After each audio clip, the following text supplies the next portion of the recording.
पिछड़े और हमारे गरीब मुस्लिम भाई बहनों के उत्थान के और उनके कल्याण के लिए है। और इसके लिए जितना भी साधुवाद और धन्यवाद किया जाए आदरणीय मोदी जी की सरकार का, आदरणीय मोदी जी का, हमारे अल्पसंख्यक कल्याण मंत्री का, उतना कम है, क्योंकि ये पहली बार हमारे देश में इस तरह का अमेंडमेंट जिससे कि हमारे दबे पिछले और गरीब मुस्लिम समाज के भाई बहनों के लिए, उनके कल्याण के लिए लाया गया बिल है। और इसको इस तरह से हमारे विपक्ष के लोग पेश कर रहे हैं जैसे लगता है बहुत बड़ा कोई ऐसा परिवर्तन कर दिया गया है जिससे कि सारे मुसलमानों की प्रॉपर्टियों को छीन लिया जाएगा। वक्फ की प्रॉपर्टियां सब मस्जिद है और दरगाह और इमाम बाड़े और जितने भी कब्रिस्तान हैं छीन लिए जाएंगे। पुराने किसी भी कानून में कोई भी छेड़छाड़ नहीं की गई है। अमेंडमेंट बोर्ड में जो बोर्ड को अपार शक्तियां कांग्रेस ने दी थी 2013 में, जिसके चलते गरीब मुसलमानों का हक छीना गया था, आम मुसलमानों के राइट्स को छीना गया था, तमाम हिंदू भाइयों की प्रॉपर्टी को धारा 40 के तहत अपने में दर्ज किया गया, तमाम मुसलमानों की जो अलल औलाद प्रॉपर्टियां थीं उनको डिलीट करने का काम किया गया उस एक्ट का सहारा लेकर, तो उसको हटाने का काम किया है। तो ये तो बहुत अच्छा काम हुआ है ताकि हमारी वक्फ की प्रॉपर्टियां सुरक्षित रहें। और अब जांच होगी, जो प्रॉपर्टियां गलत तरीके से वक्फ बोर्ड ने हटा दी या दर्ज कर ली वो वापस भी ली जाएंगी और वापस ली भी जाएंगी। और ये हमारे पास एक्ट की कॉपी है, ये कॉपी को पढ़ना पड़ेगा सब लोगों को। और तमाम हम अपने मुस्लिम समाज के भाई बहनों से जरूर कहेंगे कि इस कॉपी को जरूर पढ़ लें। ये अमेंडमेंट है जो 25 का एक्ट बन गया है, अब वक्फ एक्ट से इसको जोड़ा जाएगा, तो इसलिए इसको पढ़ना जरूरी है। ये पढ़ेंगे नहीं, बगैर इसके पढ़े आप जो है लोगों को गुमराह कर रहे हैं। और ये वही लोग हैं जिनके पास वक्फ की अकूत संपत्तियां हैं, ये वो धर्मगुरु हैं जो पार्टियों के नेता हैं। देखने में आपको लग रहा होगा कि ये धर्मगुरु हैं, क्योंकि ये धर्मगुरु नहीं है, ये सब पार्टियों के नेता हैं, चाहे कांग्रेस के हों, चाहे समाजवादी पार्टी के हों या अन्य पार्टियों के हों, क्योंकि कई धर्मगुरु तो अपनी पार्टी बनाकर चला रहे हैं, जैसे वो असदुद्दीन ओवैसी साहब।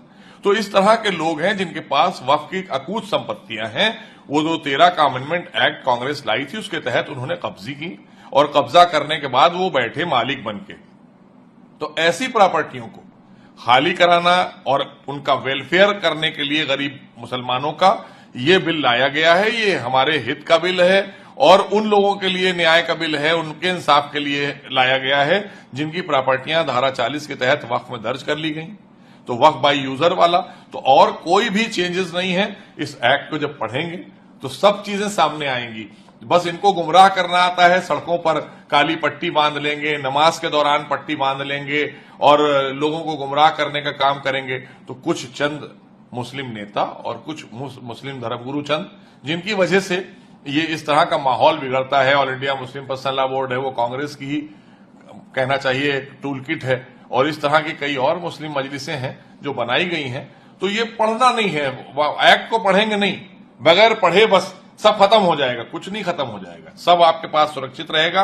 आपको साधुवाद और धन्यवाद करना चाहिए सभी मुसलमानों को, आदरणीय मोदी जी का, भारतीय जनता पार्टी की सरकार का, हमारे अलायंस दल का, कि सबने मिलकर इस बिल को पास किया है, जिसकी वजह से अब हमारे देश के मुसलमानों का कल्याण और उत्थान, हमारी बहनों का और उनकी बच्चियों की शादियां होंगी, बच्चे उससे आच्छादित होंगे, परिवार आच्छादित होंगे, क्योंकि उन्हीं के वेलफेयर के लिए वक्फ थे। आज तक कभी एक भी आदमी का वेलफेयर हुआ ही नहीं था वक्फ की प्रॉपर्टी से।